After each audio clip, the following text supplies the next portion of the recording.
ती पळून जाऊ शकली असती, लग्न करणार नाही म्हणून हट्टही करू शकली असती, पण तिला पळून जायचं नव्हतं.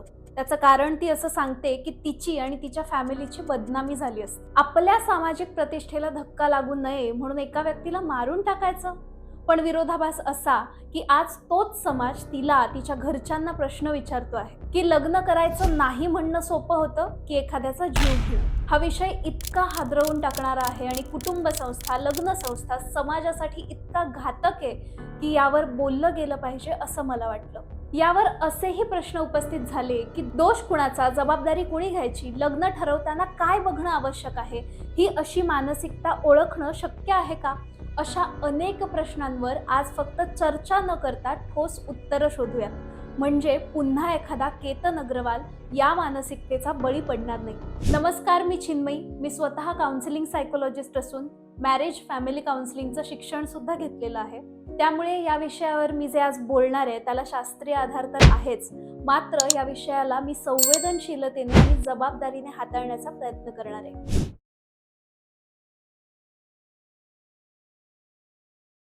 या केसमध्ये अनेक रेड फ्लॅग्स आहेत, जे खरं तर संकेत होते, जे या दोन्ही परिवारातील सदस्यांकडून वेळोवेळी टाळण्यात आले. अर्थात आपल्याला इथे कुणालाही दोषी ठरवायचं नाहीये, ते काम न्यायपालिकेचं आहे. आपण मात्र यातून शिकून सजग नक्कीच होऊ शकतो. सियाला हे लग्न करायचं नव्हतं याची कल्पना देऊनही तिच्या पालकांनी आर्थिकदृष्ट्या खोट्या प्रतिष्ठेपोटी हे लग्न ठरवलं का? तसं असेल तर हा पालकांचा मोठा झालेला एरर आहे. केतनचे आजोबा स्वतः म्हणतायत की आम्ही मुलीचं बॅकग्राऊंड तपासायला हवं होतं.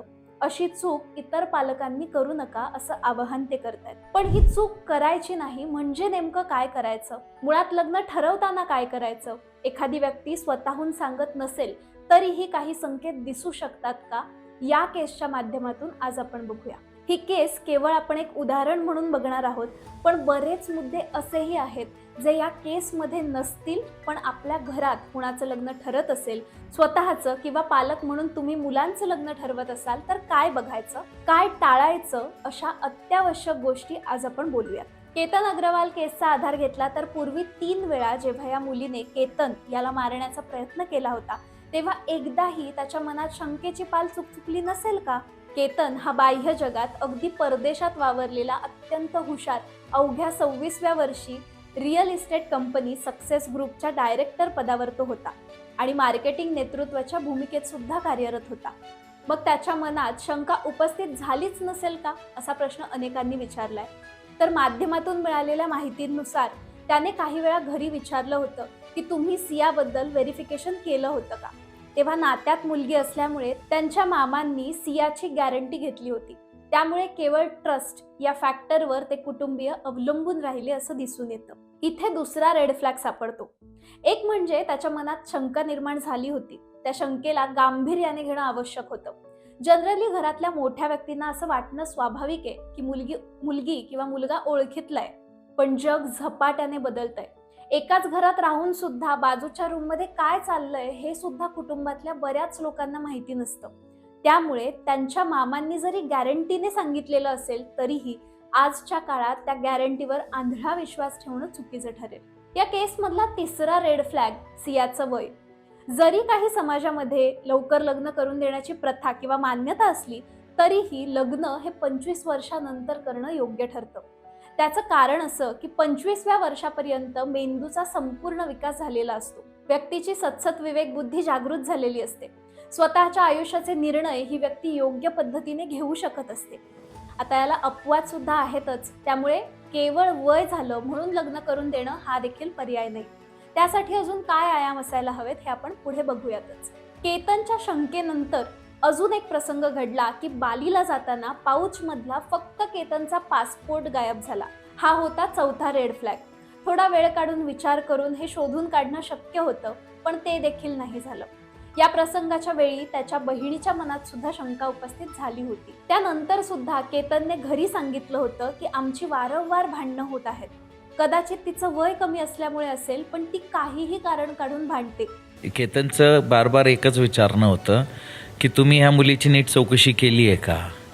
तुम्ही याची पूर्ण माहिती घेतली आहे का? का की ही माझ्या संगत वाद करते, छोट्या छोट्या गोष्टीवर रागाला येते, छोट्या छोट्या गोष्टी संगत वाद करून भांडती. तर आम्ही असं वाटायचं की ठीक आहे, नवीन नवीन जेव्हा दोन माणसं जवळ येतात, एक रिलेशनमध्ये येतात, तर छोट्या मोठ्या गोष्टी असतील. म्हणजेच त्यांच्यातल्या काही कॉन्फ्लिक्ट्सकडे दुर्लक्ष केलं गेलं. ती घरी आली होती तेव्हा ती फार चांगल्या पद्धतीने राहत होती, मात्र केतन सोबत तिचे वारंवार खटके उडत होते. हे काही मिक्स सिग्नल्स होते, जो 5वा रेड फ्लॅग होता. त्या गोंधळलेल्या अवस्थेची कारणं किंवा या मिक्स सिग्नल बद्दल कम्युनिकेशन गरजेचं होतं. या केसचा आपण आधार घेतोय, पण हे मुद्दे मात्र आपण लग्न जुळवताना लक्षात ठेवणं आवश्यक आहे. जसं की मिक्स सिग्नल्स हे बऱ्याचदा वेगवेगळ्या स्वरूपात दिसतात. गोंधळलेल्या वाक्यांच्या स्वरूपात असतील तर एका दिवशी मला हे लग्न करायचं आहे, दुसऱ्या दिवशी मला खात्री नाही. एका क्षणी उत्साह तर दुसऱ्या क्षणी पूर्ण अलिप्तपणा. काही वेळा भविष्याची स्वप्न, पण त्याच वेळी लग्न पुढे ढकलण्याचे प्रयत्न. अतार्किक विषयांवरून भांडणं करणं, एकीकडे होकार आणि दुसरीकडे सततची टाळाटाळ. मग ती भेटण्याची असेल किंवा एखाद्या विषयाची टाळाटाळ असू शकते. हे सगळे मिक्स सिग्नल असू शकतात, जे त्या व्यक्तीच्या हावभावांवरून, शारीरिक हालचालींवरून, त्यासोबतच बोलणं आणि वागण्याच्या विसंगतीतून सुद्धा आपण ओळखू शकतो. आणि लक्षात ठेवा, मिक्स सिग्नल म्हणजे समोरची व्यक्ती वाईट आहे असं नाही, किंवा प्रत्येक वेळी आपल्याला एक्स्ट्रीम विचार करण्याचीही गरज नाही. कधी कधी ती व्यक्ती स्वतःच गोंधळलेली असू शकते, प्रेशर खाली असू शकते, आणि कोणतीही व्यक्ती गोंधळलेल्या अवस्थेत एक योग्य निर्णय घेऊ शकत नाही. पण ते ओळखणं खूप गरजेचं आहे. हा व्हिडिओ एखादी गोंधळलेली व्यक्ती बघत असेल तर मी तिला एवढंच सांगेन की बी ट्रू टू युअरसेल्फ. थोडी हिंमत करून सांग की तुला हे लग्न नाही करायचंय. आणि पालक हा व्हिडिओ बघत असतील तर पालकांनो, जबरदस्तीचा परिणाम कधीच चांगला झालेला नाहीये. तुमचा मुलगा मुलगी लग्नाला तयार नसतील तर त्यांना त्यांचा वेळ घेऊ द्या. पण सततचे मिक्स सिग्नल हा खूप महत्त्वाचा रेड फ्लॅग आहे. याकडे लग्नानंतर होईल सगळं ठीक असं म्हणून दुर्लक्ष करू नका, कारण लग्न म्हणजे मॅजिक नाही. अशा वेळी संवाद आणि प्री मरायटल काउन्सिलिंग या 2 गोष्टी तुम्हाला मदत करू शकतात. केतनच्या बाबतीत जसं झालं ते दुर्दैवी आहे. एकदा आपण लोहगडला जायला नकार दिला होता तेव्हा तिने खूप गोंधळ केला होता. तो गोंधळ टाळण्यासाठी आणि तिचा बर्थडे आहे तो हट्ट पुरवण्यासाठी तो तिथे गेला. मात्र आपल्या बाउंड्रीजचं सतत उल्लंघन होत आहे, आपल्याला मॅन्युप्युलेट केलं जात आहे, हे अनफॉर्च्युनेटली त्याला वेळीच कळलं नाही आणि तिथेच त्याचा दुर्दैवी अंत झाला. खरं तर इतक्या थंड डोक्याने मर्डर करण्याचं धाडस 20 वर्षाच्या मुलीमध्ये कुठून येतं? तर या सगळ्याच्या तळाशी हळूहळू बळावत जाणारी मानसिकता असू शकते, जी कितीही शिताफीने लपवली तरीही न दिसणं अशक्य आहे. ती समजायला एकच गोष्ट पुरेशी आहे, अवेअरनेस, म्हणजेच सजगता. स्वतःविषयीची सजगता, नातेसंबंधातली सजगता. म्हणजे हळूहळू होत जाणारे बदल आपल्याला वेळीच ओळखता येतात. आपण सजग असलो तरी आपल्यासोबत काही चुकीचं घडत असेल, कुणी आपल्याला मॅन्युप्युलेट करत असेल, तरीही आपल्याला वेळीच ऍक्शन घेता येते. लग्न करणं हा आयुष्यातला खूप मोठा निर्णय आहे. त्यामुळे फक्त वय हा मुद्दा लक्षात न घेता महत्त्वाचे मुद्दे लक्षात घ्या. लग्न तेव्हाच करा जेव्हा तुम्ही भावनिकदृष्ट्या तयार असता, स्वतःची ओळख स्पष्ट असते, संवाद आणि मतभेद तुम्हाला हाताळता येतात, आर्थिक जबाबदारीची जाणीव असते. लग्न करायचं आहे यापेक्षा या व्यक्तीसोबत आयुष्य घालवायचं आहे अशी भावना असते. लग्नाच्या बाबतीत अशाच सजगतेला आणि प्री मरायटल काउन्सिलिंगला पर्याय नाही. आपण लग्नासाठी लाखो रुपये खर्च करतो, hall, decoration, photography, makeup, outfits, पण 1 तास प्री मरायटल काउन्सिलिंग साठी देत नाही. खरं तर काउन्सिलिंग बद्दल फार चुकीचे समज आहेत, त्याचा एक मी वेगळा व्हिडिओ बनवलेला आहे. काउन्सिलिंग हे प्रत्येकासाठी आहे. काउन्सिलिंग मध्ये तुम्हाला स्वतःची ओळख होते. काही घटकांवर तुम्ही विचार केला नसेल तर त्याबद्दल तुम्ही अधिक जागरूक होता. तुम्हाला खरंच हे लग्न करायचं आहे का आणि का करायचं आहे याबद्दल उत्तरं सापडू शकतात. तुम्ही इमोशनली, फायनान्शियली, मेंटली रेडी आहात का? तुमच्या लग्नाबद्दलच्या काही भीती आहेत का? चुकीच्या समजुती आहेत का? तुमचे दोघांचे व्हॅल्यूज एकमेकांशी जुळतायत का? नसतील तर लग्नापूर्वी सुवर्ण मध्य कसा काढू शकता? कुणा एकावरती दबाव आहे का? भविष्यासंबंधित अपेक्षा काय आहेत? अशा अनेक प्रश्नांवर चर्चा होते किंवा तशा काही ऍक्टिव्हिटीज दिल्या जातात, ज्यातून तुमच्या नात्याचा पाया भक्कम व्हायला देखील मदत होते. आणि अशा प्रश्नातून तुम्ही तुमचा निर्णय घेऊ शकता. अनेकदा अशा काही दुर्घटना टळू देखील शकतात.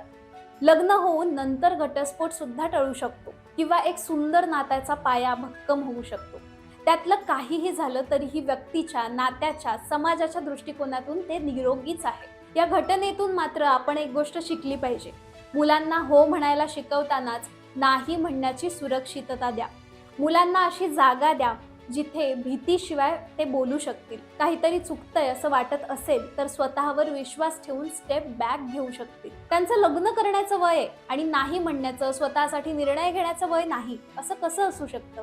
नातेसंबंधांमध्ये संवादाला प्रतिष्ठेपेक्षा वरचं स्थान द्या आणि लग्नाआधी प्री मरायटल काउन्सिलिंगला पर्याय नाही ही खूणगाठ आता तरी बांधा.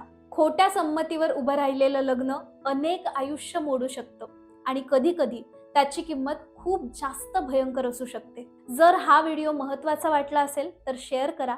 कदाचित तो एखाद्या कुटुंबापर्यंत पोहोचेल जे आज अशाच एका निर्णयाच्या उंबरठ्यावर उभं आहे. धन्यवाद.